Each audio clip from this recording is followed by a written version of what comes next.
welcome to Dip In and Out with Lucy, the podcast that opens up the discussion around domestic abuse. I'm very fortunate on this Monday morning to be sitting down with Lorraine Marshall. Lorraine is a survivor of narcissistic abuse and is also the author of What Type of Man, amongst many, many other things, advocate, etc. So Lorraine, good morning. Hello, Lucy. Thank you for having me on your podcast. Very, very welcome. And would you just explain a bit more about what you do and why you do what you do? Well, at the moment, what I'm doing is I am podcasting myself. Obviously, every week I release a podcast. I have multiple platforms on social media to write articles. I do videos and basically LinkedIn. But what I'm doing is trying to raise awareness of a situation which is post-separation abuse and narcissistic abuse. And basically, the whole thing of abuse is all about power and control.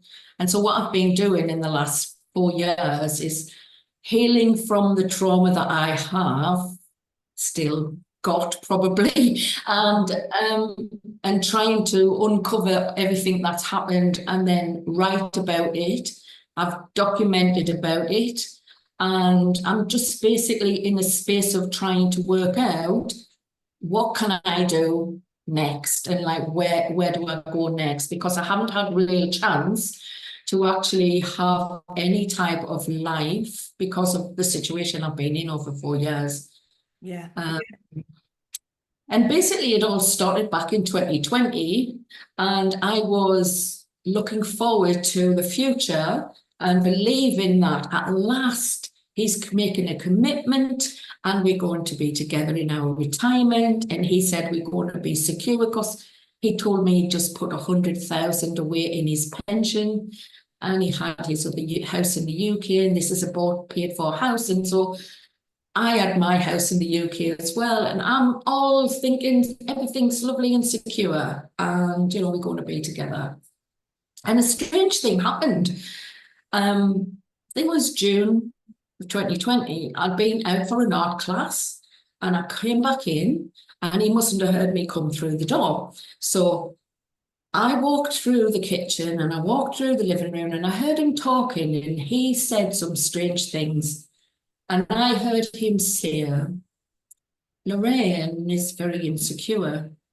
And I was like, what? I'm insecure? Well, what? I couldn't understand why he was saying that. Because at first I was thinking, well, he's talking to one of his sons. But when I heard him saying that, I thought, well, it can't be his son. And then he said something else, which put me on red alert. And it was, he started to talk about how he'd made his wills out, how he was leaving his house in the UK to his sons, how he was going to, this was the house that he was leaving for me, the Spanish house. But that had all been sorted out in 2016. Everything had been explained to his sons and explained to me. And so I was like, hold on a minute, this is strange. I walked through into the porch where he had his iPad in front of him while he's on this call or whatever, whoever he's talking to. And as soon as I walked through the door, he went, Lorraine's here, I'll have to go. And it went down. And I was like, but I never said anything.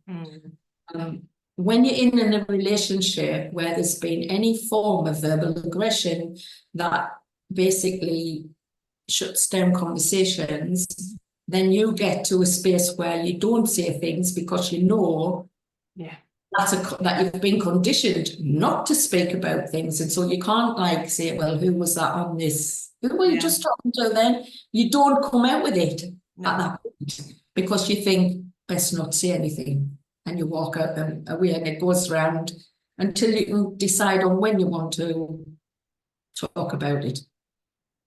And so that was how it started with this call.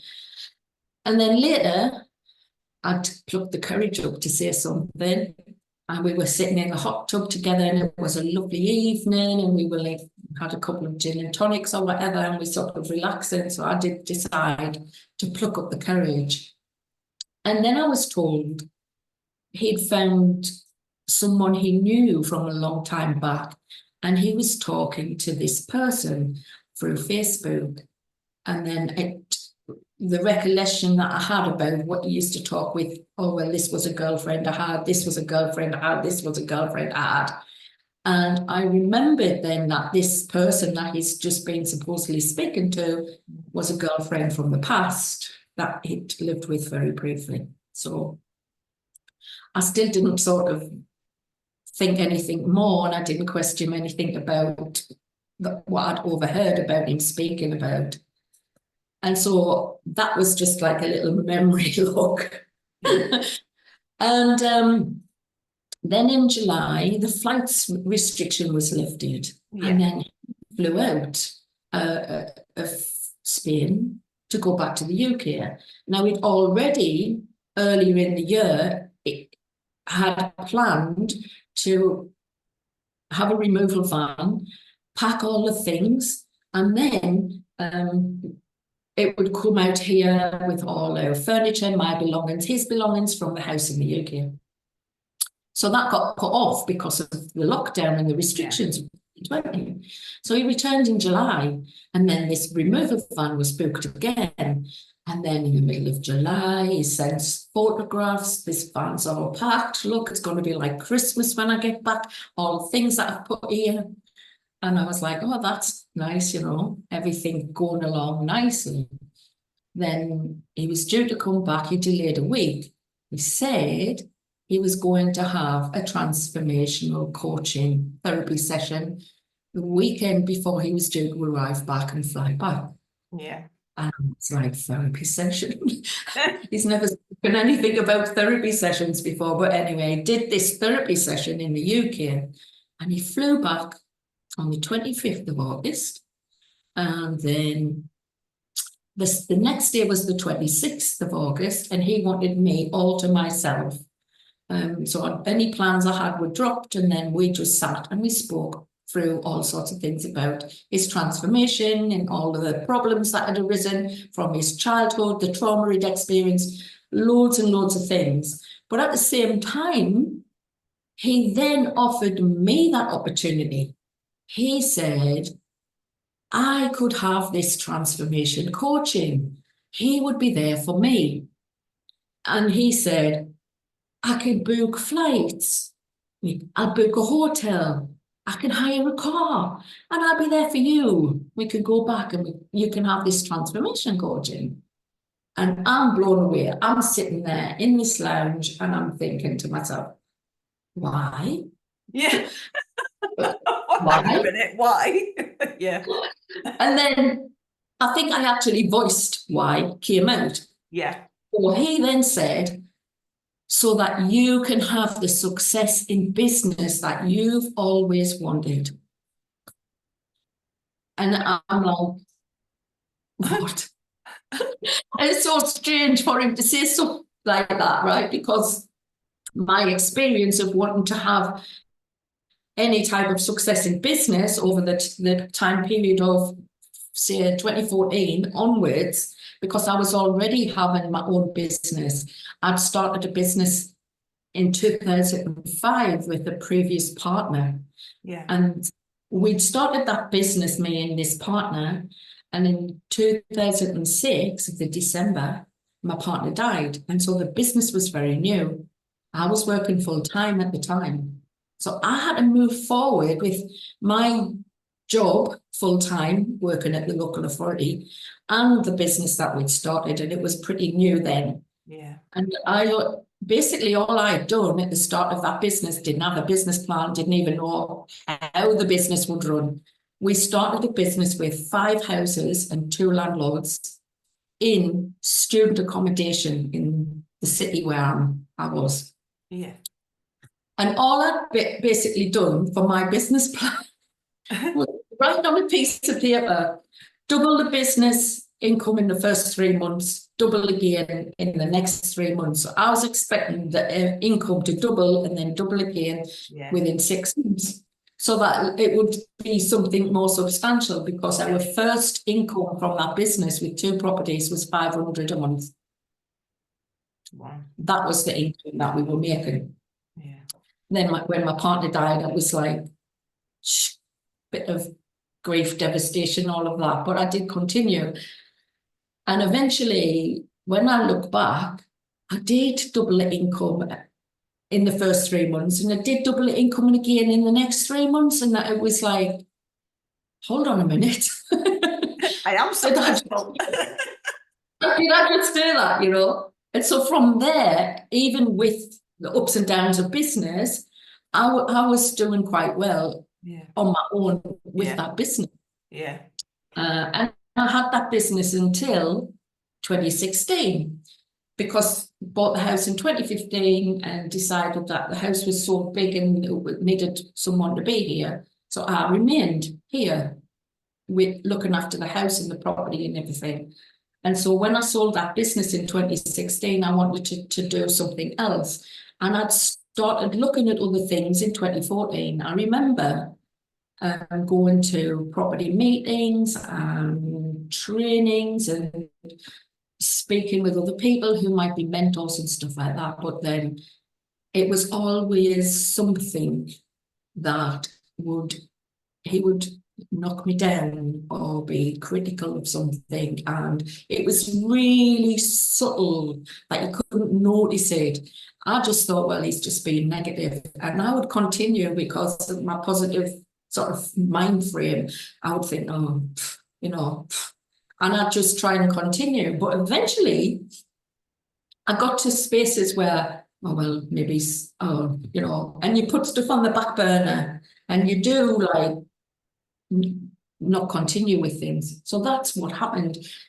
And it wasn't until after the end of the relationship that I could look back and then say, oh, that happened then. Oh, yeah. And then that happened. Oh, and then that happened. And so I'd realized post separation that there was all of these sort of little digs, little criticisms and things that were going on in the background. Yeah, all those put downs and yeah. And so I wrote about those things in the book, right? And because I recognised the situation by then, and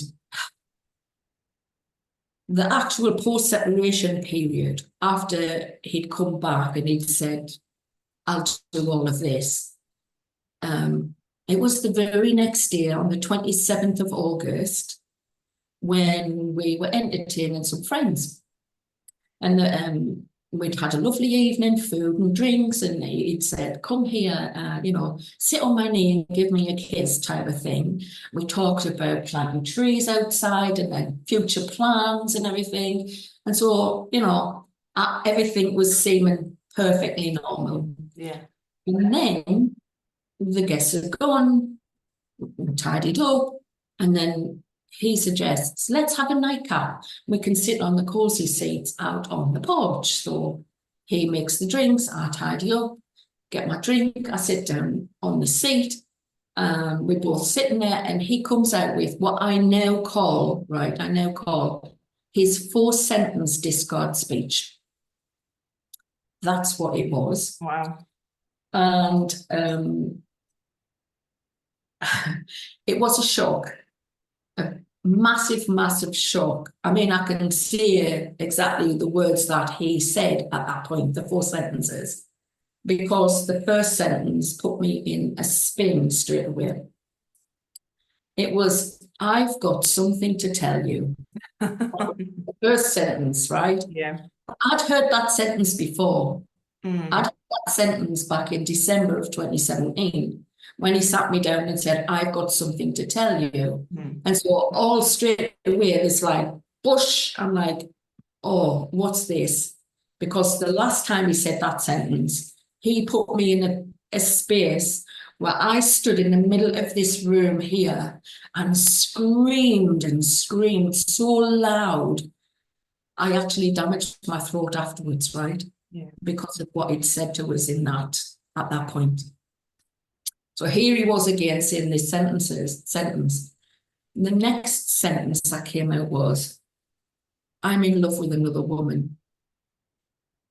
We can remain friends if you want to remain friends, we just can't have sex anymore.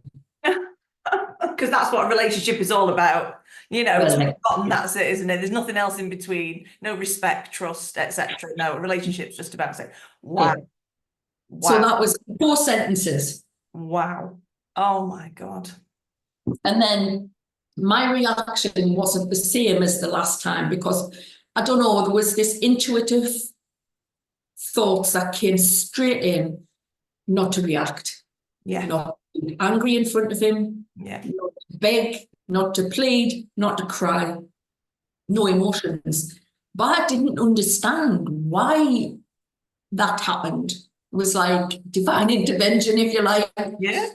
I stood up, I walked away, I came into the kitchen, and I sort of put my phone down. I was angry, the anger was rising up, the anger was inside. That just So I anger as well. Yeah. pushed that down onto the glass table, and my phone went up in the air and bounced onto the floor. And I was like, I picked the phone up and I'm thinking, no, no, don't break that. You need that, Yeah. right? I walked through to the other end of this house, where my bedroom at the end. And I got into that bedroom, and as soon as I got into the bedroom, I just banged my fist into the door frame of the ensuite. And I went, you bastard, you fucking bastard. And that was how I let out. Yeah. That Yeah. Which you have to let it out. Yeah. I mean, it's like I came back out of that room. By this time, he's moved from the porch and he's sitting on the sofa. And I sat on the other sofa. So there's 2 sofas and we both sitting. And we were up till about 4:30 a.m. I went through lots of my life experiences, and he sat and listened, and he said a few things, but I kept saying, I said he was repeating mistakes of his past. Yeah. Because I know what his past has been. And even though he's meant to have gone through a transformation, I don't think that he was being very transformational. No. No. Like you say, repeating the same patterns over and over and over again. Exactly, repeating the same patterns, which is not what you're supposed to do if you're having a transformation. Exactly. So that was how the relationship ended at that point. Now, on that very night of the 27th of August, right, while I'm talking about all of my past life, because I haven't had an easy life, I've had some real sort of traumatic childhood, I've had a traumatic relationships. I mean, I just put something on LinkedIn recently where I've got my 6 things, like 6 quick things about me or something. And one of the things about me in a past relationship was I actually spent all night in a police station in an interview room because I didn't want to go home. I was too frightened to go back to my own home, and stayed in the police station. And then I came up and did I want to press charges? Did I want to do anything? And I was like, no. And I know, because I've read books now and I'm more educated, right? I know now that women who are in these power control relationships, even if there's physical violence, women won't actually report the violence. And I've read, what book was it again? In Control, Dangerous Relationships, How They End in Murder, Jane Monckton Smith. Yeah. And I was shocked at the first part of that book where she explained she's a young police officer going into a domestic situation where the woman is obviously being physically assaulted, and she's got her sergeant with her. And then they try to say, look, we'll get an ambulance, you need to go and get looked at, this, that, and the other. And this woman was, no. She didn't want to press charges or nothing. And that shocked Jane as a young police officer. It shocked me reading the book and thinking, oh man, that's why a lot of women don't want to report. Absolutely. It's interesting because one of the things you often get asked, isn't it, when you're talking about domestic abuse as your career, if you like, as your passion, is, in terms of statistics, people will say, so what are the statistics around abuse? And the one thing I will always say is you can quote chapter and verse of statistics, but the problem is it's not a true reflection because so many people don't report. So we're never really going to know the truth because of the number of people that will not report, because they just think, well, for a million reasons they won't report, that they won't be believed, that there's the shame factor, that the perpetrator, it will just get worse if they report. Because, you know, a lot of the time somebody can report something, but you're still living with that person, or that person still has contact through the children or whatever it is. So you're going to report something that then is going to lead on to something else and may actually eventually never get anywhere because it can be dropped by, as we know, the CPS, etc. But that's the court, whatever. Yeah, exactly. And so why would somebody put themselves in that situation? So the statistics are never going to be a true reflection of what's actually going on in society, and not just society in the UK, in Spain. I did an episode last week with a lady in Canada. I've got another one coming up in Texas. You know, this is the thing, it's worldwide. It's not just a problem in certain parts of the world. It's, you know, it's everywhere. And it seems, sadly, that it's very similar everywhere in terms of the legal systems, in terms of reporting, in terms of all these things. People don't do it because there's so many reasons not to. There's not enough good reasons to report. There's more, you know, reasons outweighing it to not report, and that's the sad state of affairs, isn't it? Yeah, I mean, things have escalated between us, and I'm one that doesn't want. I'm not really an angry person. I mean, if I'm provoked and this is like a situation, of course, I'm going to be very angry, but not in a way that I would do anything to another person. See, I've got like the foresight to think, yeah, you need to get the anger out, but it's not good to punch somebody. No, so. No, but you do need to. The sad thing is that's something that doesn't get talked about very often as well, is the victim and survivor is always portrayed in this way that they're very weak, or they're very this, or they're very that. Actually, a lot of the time, victims and survivors, they're really angry. They're really, really angry. They're really upset. They're really hurt. There's so many things going around their head. There's so many things, excuse me, that have happened to them that make them think. And my mum calls it just anger. And I love that, because there are certain types of anger where it's justified in how you feel, because you're not a robot. You know, you're a human being, and you are going to react to things. If you've put your life and soul into something and then somebody turns around and just says, sorry, that's it. But it's got in your head. And like you were saying before, they get in your head and stay there. And so you know how to not say things at a certain time and not react. And then eventually when you do say something, there's a part of you that hopes that something might change, but actually deep down, you know, it's going to be the same over and over and over again, because nothing's going to change, because the perpetrator doesn't change. The tactics might change from time to time, and they usually change as post-separation abuse starts. The tactics will change, but inevitably, like you said before, it's 100% about power and control. Yes, and it didn't, I mean, that power and control, I hadn't realised that there was so much of it. I mean, I know that he was like more dominant, but I didn't understand the verbal angry outbursts. And I just made excuses, and a lot of women just make excuses. Well, he's had too much to drink, or like he's really frustrated, or he's got a lot of work on, or he's in so much pain because of his arthritis, and then, you know, oh, it's his blood sugars, he's got diabetes, oh, well, his blood sugar's not right. So I was just, all of these little excuses I was keep making all of the time, which, you know, obviously now I realise that that I shouldn't have been making all these excuses, and I should have been, maybe, I don't know, it's like, I've tried to think, maybe I should have just said, right, look, just leave, just go, just, you know.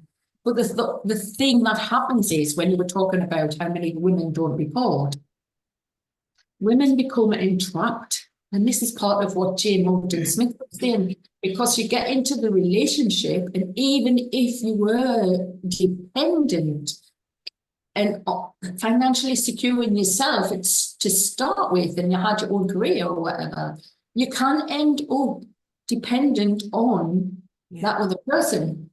And it doesn't mean that you're codependent. It could be that you've got into that relationship for a start, then you end up having children. So that means one of you are going to have to be there to look after the children. Yeah. So it's usually the woman who then gives up her career in order to do that. Well, that makes another impact on her financial status because she's not working, and so she won't have a good pension at the end. She's Exactly. been the child, she's been the person who's looked after the home and looked after all of the other care things in the home, and she hasn't got the financial security that the man has got.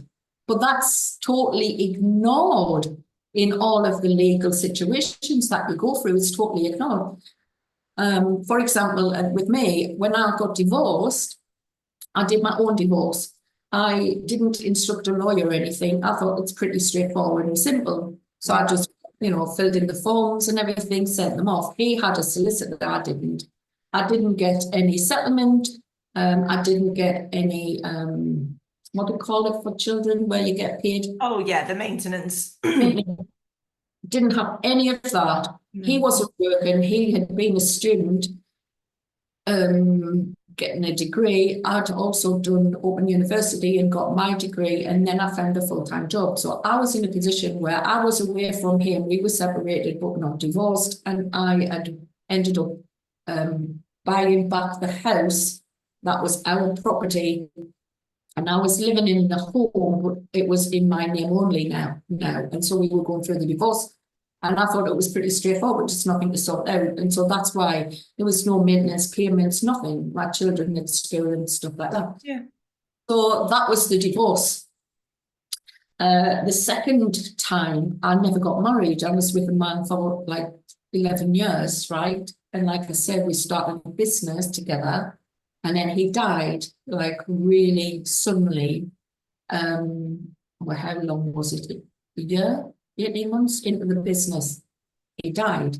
And so I was left alone. But when you're not married, you've got no legal status whatsoever. A lot of people don't realise that the cohabitation rules are very different to being married to somebody. Yeah. Yeah. And so luckily, we had a contract on a house, and I was doing the business for student rentals at that time, and I was in full-time work. So I had two sources of income, right?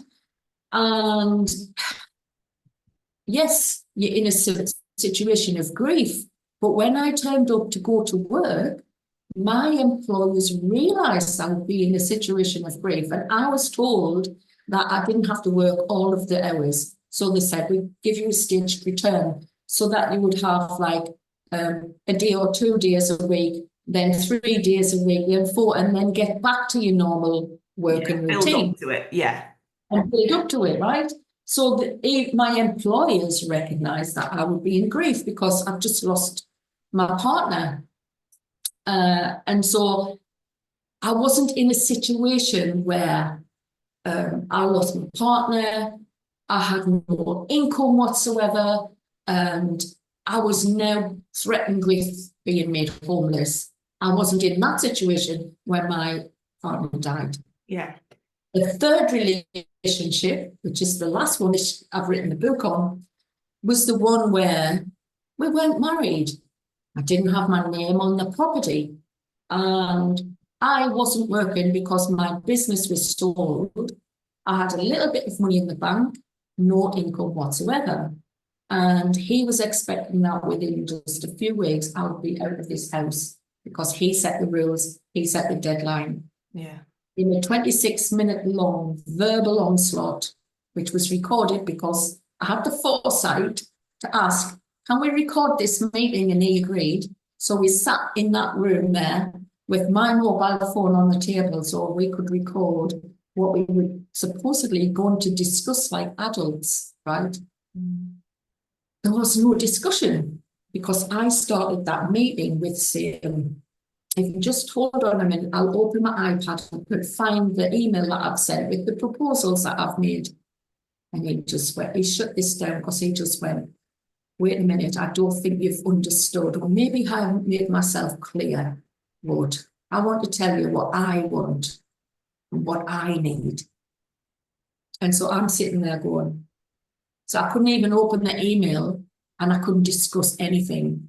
And then in the next few sentences, he said that my idea was terribly, terribly, terribly bad, and it's not going to happen.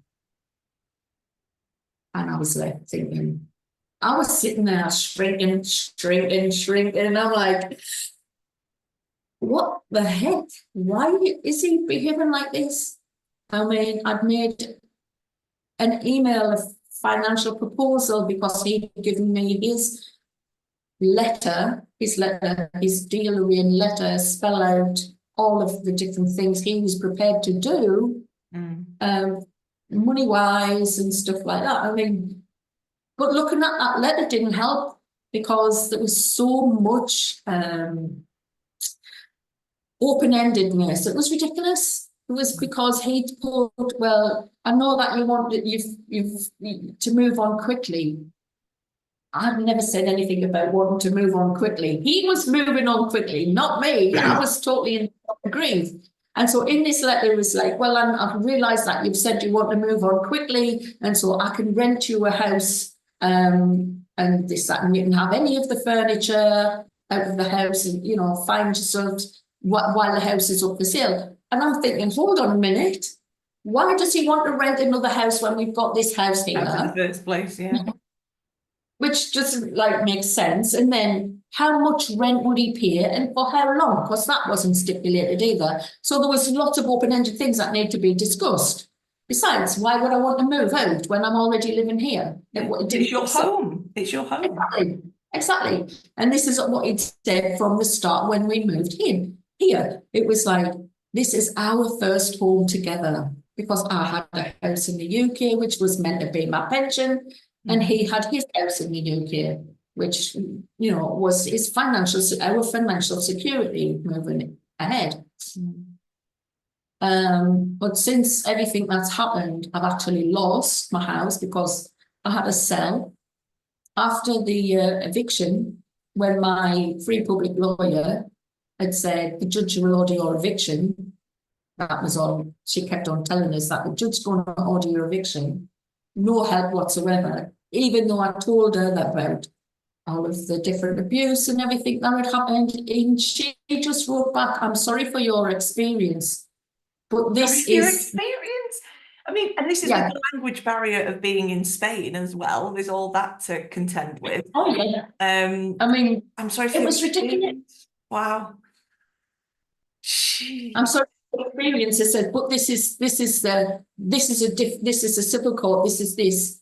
And she was adamant this was the judge is going to just order my eviction.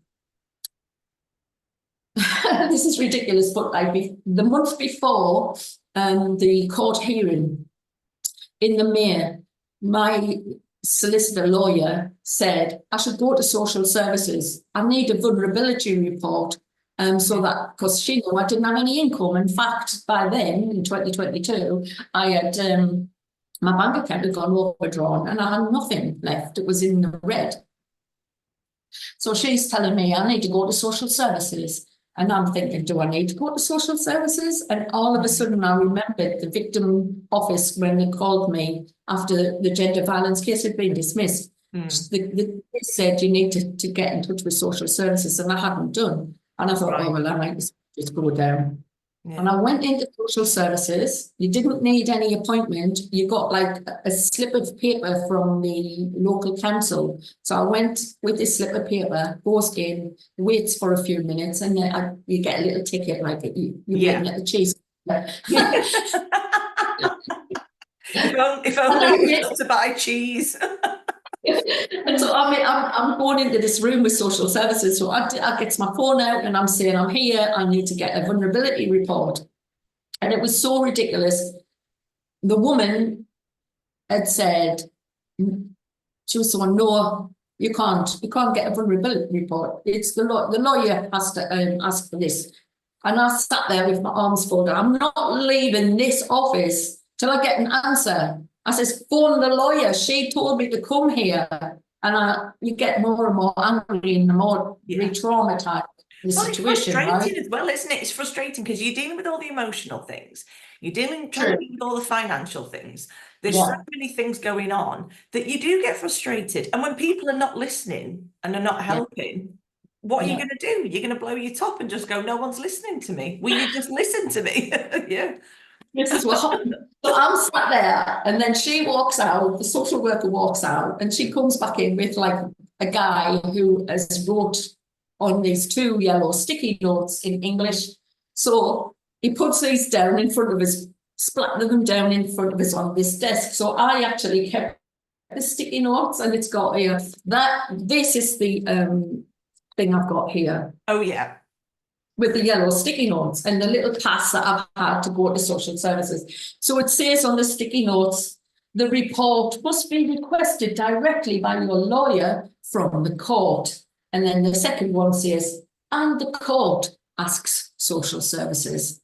So by the time I've read these 2 sticky notes, I'm feeling this big. Yeah. I walk out with this social services and I'm thinking, oh my, no wonder people who have to go through eviction end up jumping out of windows to kill themselves. Yeah. Because this has been reported in Spain. It's been reported a lot of times where people who have been under the threat of eviction, where they've lost their jobs, ill health, and they haven't been able to pay the rent on the mortgages, right? They've actually committed suicide on the day that the court officials have turned up, or all the court officials have turned up. I can believe it, because what else are you going to do when you feel that threatened and backed into a corner with nowhere to turn? And very often, you know, like yourself, you're going in and you're doing all this. And as you're saying all this, which is so important for people to hear, is you're doing this on your own. You know, you're not doing it in a foreign country, in a foreign language. Exactly. So that's 10 times worse to try to make yourself understood. So after I've got these 2 things, I've got in touch with someone who helped me with the gender violence. It's a court translator. And he said, if there's anything that I can help you with, let me know. And so I messaged the guy, and he responded back with some voice messages. And he said, oh, you should go back to the College of Solicitors, the Bar Association. And I thought, okay. So I go back to the Bar Association, and this is like May 2022. You still have to wear masks because they hadn't told not to wear them. And they had plastic screens up in all of the official places and things. So I go back in, and I've got these 2 yellow sticky notes in my bag, and I tried to talk to them, and the guy comes over and he's telling us, look, no, it's a mistake. It's a mistake. You asked for this. It's social services. You go back to social services. And I'm standing there getting more and more frustrated about everything. I get the 2 sticky notes and I'm so angry. I get one note and I go, push on the plastic, and then the other one, push on the plastic, and the whole plastic's going like this. And the guy's and he's going, tranquila, calm down, I'm like... Go, well, no, actually, I won't, because I'm being pushed from pillar to post and nobody's helping me. Oh my God. He wrote on one of the sticky notes, he put mistake and put a big square around it. Oh, and that's helpful. That's perfect. He's made a mistake. Problem solved. Everything's going to be fixed now because you've written mistake on that. Wow. Well done. This is evidence. I was like, this is blinking evidence of the failures in the system. And so basically, when I wrote that book, I actually documented the first failure that happened, because I went to a lawyer, and face-to-face meeting with a lawyer. And I show him the evidence, and I play some of the recording on the phone, and I show him some of the emails I've already received from the ex, and what's happened, and how he'd written to his lawyer to say that he was going to force eviction now. Yeah. It was only, he left in September, the end of September. It was only the 5th of October when I got the letter that said, I never loved you. He'd never loved us 11 years together. I never loved you. And now he's going to order eviction. He's going through the solicitor, and I'm going to be forced out. Because he'd used intimidation and threats and control in order to, he thought that he would be able to control us into a situation. Well, of course, why would I want to be that? No, it's like, no, I'm not going to be controlled in this situation. And so... And they don't like that. They don't like that when you start saying... Exactly. So the advice from the lawyer after he'd heard what happened in the recording that I have, how he had banged his hand on the table, how he'd gotten aggressive and shouted and used verbal abuse and intimidation and everything and threats. And he said, you need to file a gender violence complaint. And I sat there thinking, oh, I came to the lawyer for help. So as I'm like, I paid the lawyer €50. I stood up and I'm saying to this lawyer, can you not just write to the other solicitor? Can you not just write? Mm. So that was me appealing to this lawyer to like do something in order just to sort something out. Yeah. Because he knew obviously he's advising us gender violence and complaint. But if he's got that information on why he's giving us that, why couldn't he use it as leverage and do an alternative dispute resolution and negotiate? That's what I was thinking. First, this was the first failure. He'd said, did you not hear what he said? You cannot negotiate with him. You can't negotiate with him. And I was like, and in my trauma and then everything that had happened, I just had to take this guy's advice and walk out of that solicitor's office on my own again to think, well, how do I make a complaint? Mm. Where do I go and what do I do and all of this, loads and loads more questions. Instead, what he should have done is, to make it better, think, right, okay, let's do a letter to the solicitor. Let's see if we can do an alternative dispute resolution. That would have been the first step. If then nothing was moving, if then he was still adamant that he was this, that, and you're not getting anything, that's it, then I could have went, right, okay, let's do this. And that solicitor who helped us should have been the solicitor who went with me to the police station to file the complaint, because he could have been explaining in Spanish to the police officer exactly why he was giving us that advice. That's what should have happened, and it didn't. And that was the first failure. And so when I put my next book together, I am going to highlight more the failures of what happened. And I go 1, 2, 3, and then hook them done, because I'm guessing that I'm not the only person this happens to. No, absolutely not. Worldwide. And so basically, in order to put that out there and publish in my next book about all the different systemic failures that I've been through in this situation.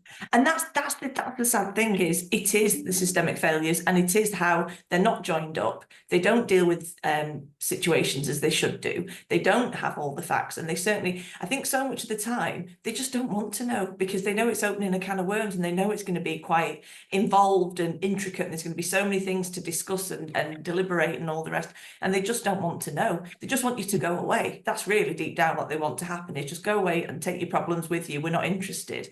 And you know, like you said, obviously there's, for so many people as well, there's that language barrier, especially if you're living abroad and you've got all those other things to deal with on top of it. And very often if you're on your own as well, trying to deal with it all.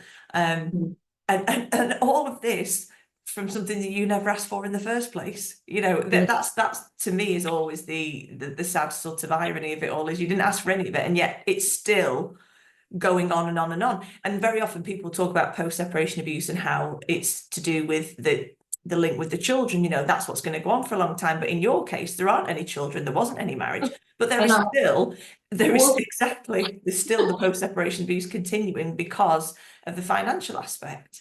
And you learn so much along the way, don't you? And like you said before about what we learn what we will put up with and what we won't put up with anymore. And what you certainly won't put up with is being told that, you know, not going to negotiate, I'm not going to do this, and you won't shrink anymore. And that's what they don't like. They want to see you shrink. They want to see you just not, you know, roll over and give up, basically. And when you don't, that's when, you know, things do get worse. Yeah, exactly. That's all. I think it's amazing. I think it's incredible what you're doing. I think it's amazing that you've written about it to start with.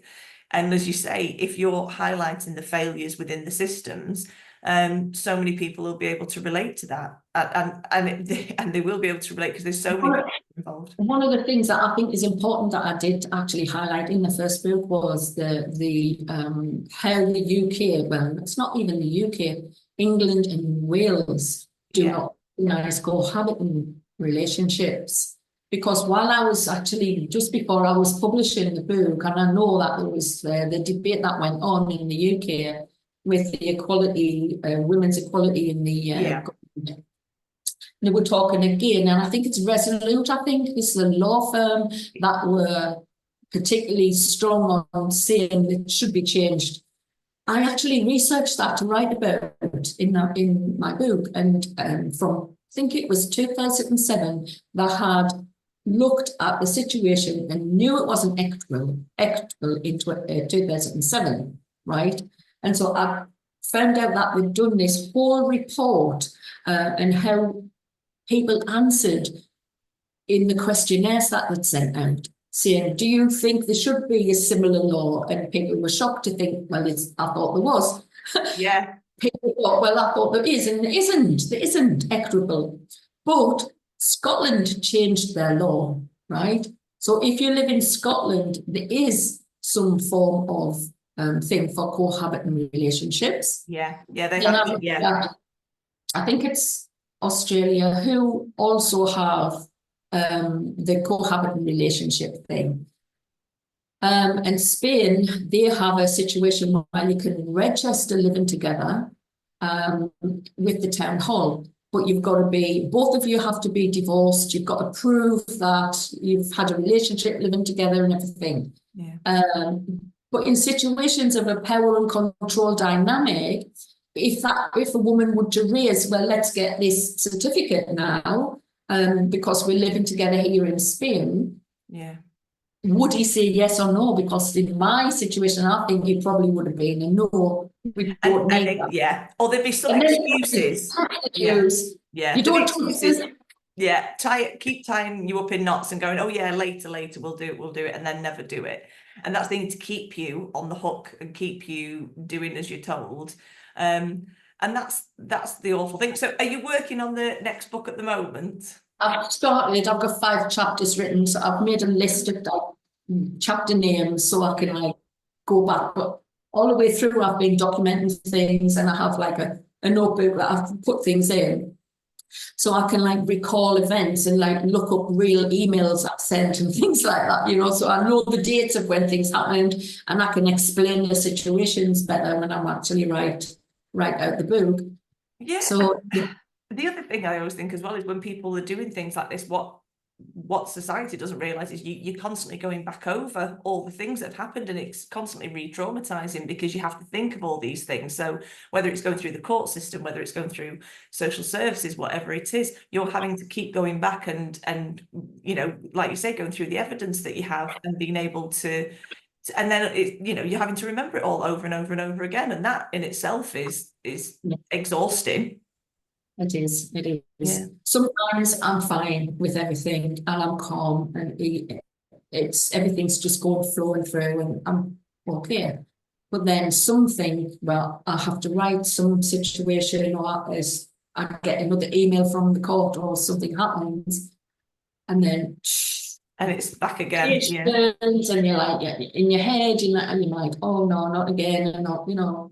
And I think that's when a lot of the time when you know, if you're trying to say to people, there will be days where things, you're on top of the world and everything's great and you're coping with everything. And then there will be days when something happens, whether it's the letter comes through the door, the phone call, whatever, there'll be something and you're back to square one, but you're not, because you're further along than you were the first time. You know, you just don't maybe realise it sometimes, definitely. When you look right back and you think of where you were before, and I've got a photograph myself, I did a video back in November 2020 when I discovered all of the relationship was a lie. It was a massive another blow. Well, that in itself is enough for most people, let alone everything else. It was so weird because I had the telephone number of the woman that he'd had what I thought was a brief affair back in 2018. He told me about it in December 2017, and then it wasn't because he wanted forgiveness and like, oh, you know, it'll not happen again. it was, he's entitled to have another woman in the UK. Yeah. And so I had to live through a period of like 8 months where he was, every time he went back home to his house, it was like, he's going to be seeing this woman again. It was in my head all the time. I couldn't sleep. I was having panic attacks, and I was like, I was in like trauma then, and grief and trauma. Yeah. And it was just a situation, but I can't remember what I was going to say now, and that's probably part of the trauma. Well, that's it, because there's so much. I mean, you think, you're talking about it over years, and that's another side of it for people, is it's not just a matter of weeks, months, it can be years, it can be decades. And then you're trying to process all that. That doesn't happen overnight. And for most people, the majority of people, it stays with them forever in one form or another. And it might be that you're moving forward every day, but you never really move on, I don't think, from it. I think it's something that you learn to live with. And I've spoken to women who have been like nearly 20 years in a relationship, but not married. And then it just gone. And, it's hard. And then when they come out of that relationship and the post-separation abuse, because they don't want to give you any finance, they don't want to give you any help, but you've been totally dependent on that person throughout that relationship. And it's normally a case where the man is quite well off and he's probably already got his pensions established and he's earned a lot of money, and he's the one that's said, just go out and get yourself a piece of jewelry, or just go and get another designer handbag, and all of these things, lovely holidays and stuff like that. And then at the end of the relationship, it's like, you're not getting anything. Yeah. Anything. And you've devoted like 18, 20 years to a guy who could just basically pick you and use you like a rag doll, pick you up and go in the trash. Yeah, because it's like that you're saying that. No morals. No.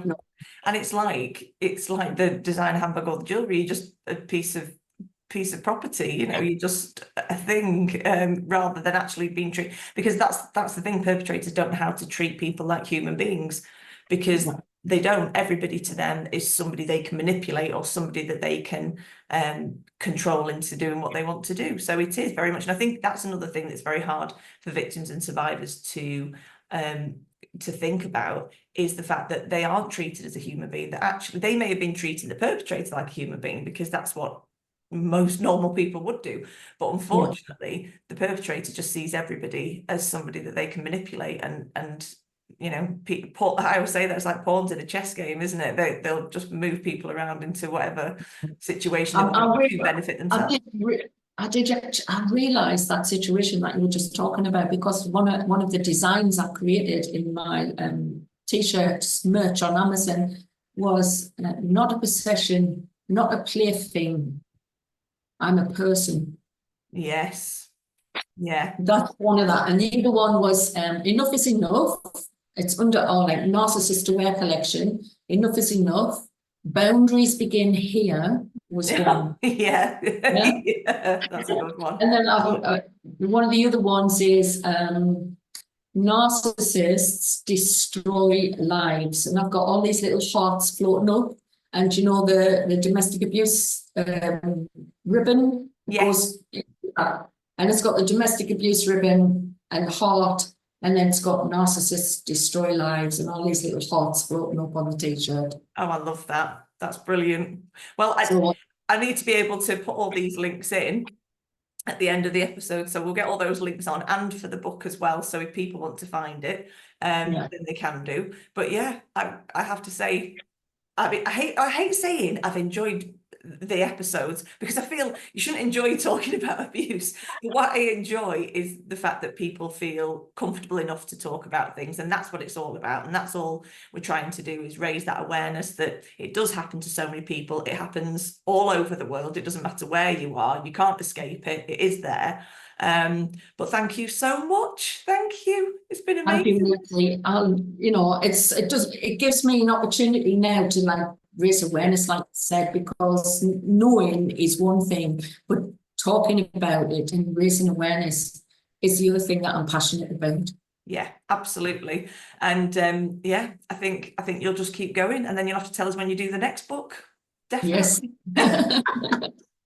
Oh, well, thank you so much for taking the time this morning, Lorraine. And I hope the weather's gorgeous over there. It's all right here for now, but we'll see how long it lasts. Oh, we get that for about 5 minutes.